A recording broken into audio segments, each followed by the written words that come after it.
উচ্চ মাধ্যমিকের তৃতীয় সেমিস্টারের প্রিয় ছাত্রছাত্রীরা, এসপি ম্যাম ক্লাস এডুকেশন চ্যানেলে প্রত্যেককে জানাই স্বাগত। নতুন এক উপস্থাপনার সঙ্গে হাজির হয়ে গেলাম, তোমাদেরই এসপি ম্যাম।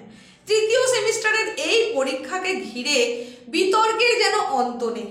নানান রকমের অভাব অভিযোগ, নানান রকমের বিতর্ক অহরহ চলছেই। একদম পরীক্ষার প্রথম দিন থেকে শুরু করে যখন পরীক্ষা প্রায় শেষ হতে চললো তখনও পর্যন্ত কিন্তু সমালোচনা ঝড় বয়েই চলেছে। হ্যাঁ, কি কি কারণে বিতর্ক তৈরি হয়েছে, কি নিয়ে সমালোচনা এত, সেটা তোমরা প্রত্যেকে জানো।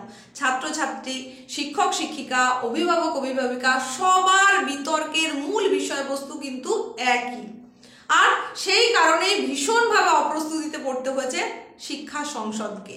শিক্ষা সংসদের সভাপতিও কিন্তু স্বীকার করে নিয়েছেন যে এই বিতর্ক বা এই সমালোচনা একেবারেই অমূলক নয়। আজকের এই উপস্থাপনায় নতুন তোমাদেরকে কি জানাবো, কারণ এই বিষয়গুলো তো তোমরা সবই জানো। আজকের উপস্থাপনায় তোমাদের যেটা জানাতে চলেছি সেটা হচ্ছে একটা বহুল প্রচলিত সংবাদপত্র, সেখানকার একটা প্রতিবেদন। সেই প্রতিবেদনে জানানো হচ্ছে একটা গুরুত্বপূর্ণ শিক্ষক সংগঠন আর্জি জানিয়েছে শিক্ষা সংসদের কাছে। সেই আর্জিতে কি জানানো হচ্ছে? উচ্চ মাধ্যমিকের তৃতীয় সেমিস্টার পরীক্ষার জন্য। আর সেই আর্জি তোমাদের জন্য নাকি পরবর্তী যারা রয়েছে তাদের জন্য, এবং সেই সম্পর্কে ঠিক কি ভাবনা ভাববেন শিক্ষা সংসদ, সেটাই একটু আলোচনা করে দেব।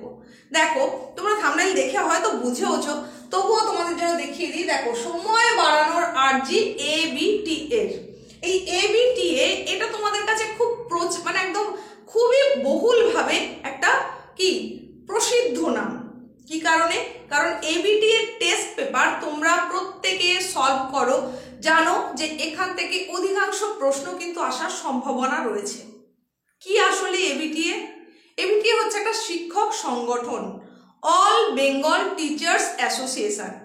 সুতরাং সমস্ত শিক্ষকদের নিয়ে যে শিক্ষক সংগঠন, সেই শিক্ষকরা মিলেই প্রশ্নপত্রের সেট আপ করে একটা বই আকারে বাজারে নিয়ে আসে। সেটাই ABTA এর টেস্ট পেপার হয়ে যায়। মাধ্যমিক, উচ্চ মাধ্যমিক সবের জন্যই কিন্তু এই টেস্ট পেপার খুবই জনপ্রিয়। আর সেই কারণে এই নামটাও তোমাদের কাছে নিশ্চয়ই খুব জনপ্রিয়, খুব পরিচিত নাম। তো এই ABTA সংগঠনের তরফ থেকে আর্জি জানানো হয়েছে সময় বাড়ানোর ক্ষেত্রে। সময়টা তাহলে কবে বাড়বে? পরীক্ষা তো শেষ হতে চললো তোমাদের আগামী 22শে সেপ্টেম্বর, মাত্র আর একটা পরীক্ষা। এখানে কোথায় সময় বাড়ানো হবে? কি জানানো হয়েছে আর্জিতে, প্রতিবেদনে কি তুলে ধরা হচ্ছে, সেটাই তোমাদেরকে এখন জানাতে চলেছি। একটু মনোযোগ সহকারে শুনে নাও। উচ্চ মাধ্যমিক তৃতীয় সেমিস্টারের পরীক্ষার প্রশ্নপত্রগুলি বহু পাতা সম্বলিত। এটা তো তোমাদেরকে আগেই আমি বলেছি, তোমরা নিজেরাও জানো যে সেখানে এক একটা বিষয় রয়েছে 50 ঊর্ধ্ব পাতা রয়েছে। বাংলা, ইংরেজি এই দুটো বিষয়ের ছাড়া অধিকাংশ বিষয়ের প্রশ্নপত্রের পাতার সংখ্যা 50-এর বেশি। তো সেই জন্য তোমাদেরকে সমস্যায় পড়তে হয়েছে। সেখানে বিভিন্ন বিষয়ের যে প্রশ্নপত্র, সেগুলো বিভিন্ন মাধ্যমের একই জায়গায় নথিভুক্ত করার কারণে কিন্তু পাতার সংখ্যাটা বেড়ে গেছে। সেখানে বাংলা ভাষা রয়েছে, হিন্দি ভাষা রয়েছে এবং ইংরেজিতেও রয়েছে। সেই কারণেই একটা প্রশ্ন এতগুলো পেজ জুড়ে করতে হচ্ছে, তার ফলে পাতা সংখ্যা বেড়ে যাচ্ছে। এই জায়গাটা তো একটা সমস্যা তৈরি হয়েছে। তুমি প্রথম প্রশ্নটা করলে দ্বিতীয় প্রশ্ন কোথায় আছে তোমাকে ভালো করে খুঁজে খুঁটিয়ে দেখতে হবে, পরের পাতাতেই পাবে নাকি আরো একটা পেজ পরে পাবে। এই সমস্যা নিশ্চয়ই তোমাকেও পড়তে হয়েছিল, সেই কথাটা জানানো হয়েছে এখানে। এত বেশি পাতার প্রশ্নে ছাত্রছাত্রীরা গোড়াতেই মানসিক চাপে পড়েছে, এই কথাটাই বললাম। উচ্চ মাধ্যমিকের তৃতীয় সেমিস্টার পরীক্ষা নিয়ে পড়ুয়া, শিক্ষক এবং অভিভাবকদের অভিযোগ বেড়েই চলেছে। ফিজিক্স, অ্যাকাউন্টেন্সি এবং ম্যাথামেটিক্সের প্রশ্নে শুধু যে দীর্ঘ হয়েছে এমনই নয়, প্রশ্ন পাচার ঠেকাতে সংসদ কোশ্চেন বুকলেটের নম্বর প্রশ্নপত্রের সব পাতার ওপর দিয়ে একাধিকবার প্রিন্ট করায় পড়ুয়াদের প্রশ্ন পড়তেও অসুবিধা হয়েছে বলে অভিযোগ, যেটাকে আমরা জলছাপ বলছিলাম। এইটা এমনভাবে রয়েছে, এমনভাবে প্রত্যেকটা অংশে প্রত্যেকটা পাতায় এতবার করে প্রিন্টটা দেওয়া হয়েছে যে তাদের মাঝখানে একটা শব্দ এমনভাবে হয়তো রয়ে গেছে যেটা পুরো প্রশ্নের মানেটাই বদলে দিচ্ছে, আর সেটা চোখে আসেনি ওই নাম্বারটা থাকার কারণে। তার ফলে সম্পূর্ণ উত্তরটা কিন্তু ভুল হয়ে যাচ্ছে।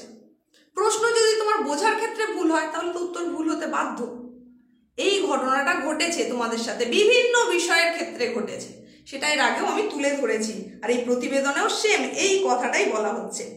আরও যেটা বলা হচ্ছে, বিষয়ভিত্তিক শিক্ষক শিক্ষিকাদের বক্তব্য, প্রশ্নের উপরে এগুলি না দিয়ে মাঝখানে ফাঁকা জায়গায় কোশ্চেন বুকলেটের নম্বর দিলে পরীক্ষার্থীদের সুবিধা হয়। অবশ্যই এটা সুবিধা হয়। তৃতীয় সেমিস্টারে শুধু গণিত নয়, ফিজিক্স, অ্যাকাউন্টেন্সি এবং এডুকেশনের প্রশ্ন নিয়েও আলোচনা করে পরীক্ষার্থীদের সমস্যার বিষয়টি সংসদের সহানুভূতির সাথে বিবেচনা করা উচিত বলে মত শিক্ষক শিক্ষিকাদের। এই মত তো ক্রমাগত পোষণ করেই চলেছেন সবাই, তোমরাও করছো, বিভিন্ন ভিডিওতে এসে তোমরা তোমাদের মত প্রদান করছো, তার সঙ্গে সঙ্গে আমরা আমাদের মধ্যে আলাপ আলোচনা করছি, তোমাদের গার্জিয়ানরাও কিন্তু সেম ভাবে আলাপ আলোচনা করছে। কিন্তু এই আলোচনাই শুধু হচ্ছে, আসলে কি তার বাস্তবায়ন রূপটা হবে সেটা কিন্তু আমরা কিছুই বুঝে উঠতে পারছি না। দেখা যাক প্রতিবেদনের পরের অংশে কি বলা হচ্ছে।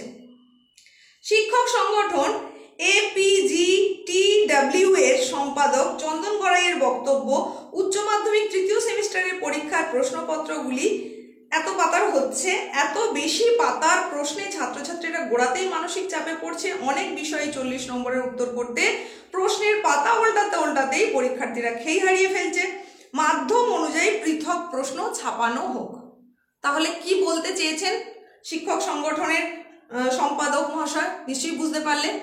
মাধ্যম অনুযায়ী মানে এই যে তোমাদের বাংলা রয়েছে, তারপরে আবার ইংরেজি রয়েছে, আবার হিন্দি রয়েছে, বলছে একটা দাগের প্রশ্ন ওই তিনটে মাধ্যম মানে তিনটে ভাষায় না করে যে মাধ্যমে পরীক্ষা দিচ্ছে তার জন্য আলাদা বুকলেট হোক। মানে যারা বাংলা মাধ্যমে পরীক্ষা দেবে তাদের পরপর সমস্ত প্রশ্ন বাংলাতেই হোক, সেখানে ইংরেজি বা হিন্দি ভার্সন থাকার প্রয়োজন নেই।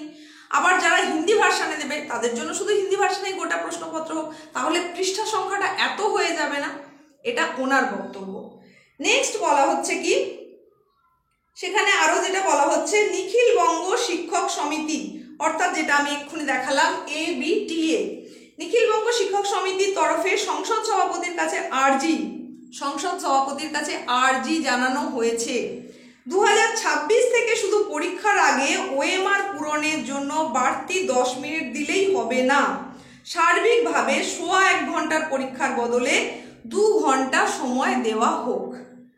শিক্ষানুরাগী ঐক্যমঞ্চ জানিয়েছে, ফিজিক্স, গণিত এবং অ্যাকাউন্টেন্সি সহ কিছু বিষয়ে 1 ঘন্টা 15 মিনিটের মধ্যে OMR সিটের ওপরের অংশ পূরণ ও তারপরে প্রশ্নের উত্তর দেওয়া কঠিন।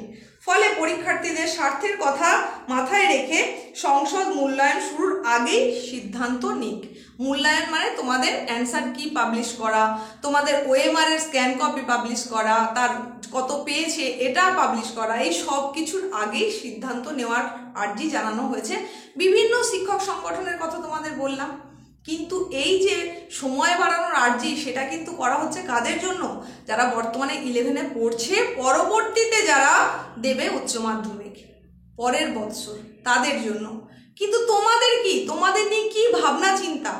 শিক্ষক সংসদের সভাপতি পরিষ্কারভাবে জানিয়েছেন, অভিভাবক অভিভাবিকা বা ছাত্রছাত্রীদের এত চিন্তিত হওয়ার কিছু নেই, তাদের কথা অবশ্যই মাথায় রাখা হবে।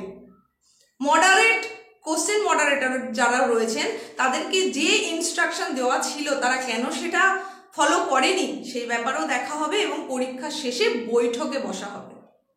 এই বৈঠক পরবর্তী সময়ে কি সিদ্ধান্ত হতে চলেছে তোমাদের বিষয়ে সেটা কিন্তু ভাববার, এবং আমাদেরকে তাকিয়ে থাকতে হবে সেই দিকেই কি জানানো হয়। বৈঠক শেষে তোমাদের জন্য কি সিদ্ধান্তের কথা জানানো হয় সেই দিকে আমাদের তাকিয়ে থাকতে হবে, এবং যাই সিদ্ধান্তই নেওয়া হোক না কেন সেটা নিশ্চয়ই হয় নোটিফিকেশন আকারে জারি হবে, তা না হলে প্রেস কনফারেন্সের মাধ্যমে অবশ্যই জানিয়ে দেওয়া হবে। আর যখনই জানানো হবে তোমাদের জন্য অবশ্যই এই চ্যানেলের তরফ থেকে প্রথম নিয়ে আসার চেষ্টা করব। এই ছিল উপস্থাপনা। ভালো লাগলে লাইক করো, শেয়ার করো, হাই পয়েন্টটা অবশ্যই দিয়ে দাও।